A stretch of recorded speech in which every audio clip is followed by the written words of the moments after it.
ঋণগ্রস্ত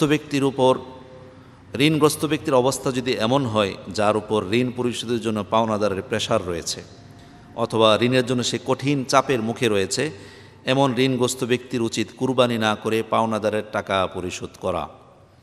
অর্থাৎ যেই ঋণগ্রস্ত ব্যক্তি, তার অবস্থাটা এত খারাপ যে তার পাওনাদারের প্রেশার রয়েছে এবং সে খুব চাপের মুখে রয়েছে, খুব সংকটে রয়েছে, এমন ব্যক্তির জন্যে কুরবানি করার চেয়ে ঋণ পরিশোধ করা জরুরি।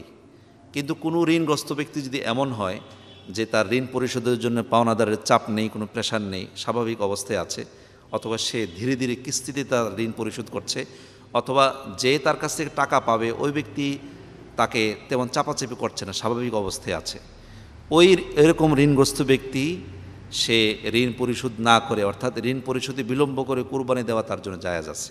আবার সহজ করে বলছি, ঋণগ্রস্তের অবস্থাটা দুই রকম। একটা হচ্ছে কঠিন ঋণ, যে ঋণ পরিশোধে সে হিমশিম খাচ্ছে, কঠিন পরিস্থিতিতে সে আছে। এমত অবস্থায় যদি ঋণগ্রস্ত ব্যক্তির উপর পাওনাদারের চাপ থাকে এবং ঋণের জন্য কঠিন প্রেশার থাকে, ওই ঋণগ্রস্ত ব্যক্তির কুরবানি না করে তার পাওনাদারের পাওনা টাকা পরিশোধ করা তার জন্য জরুরি।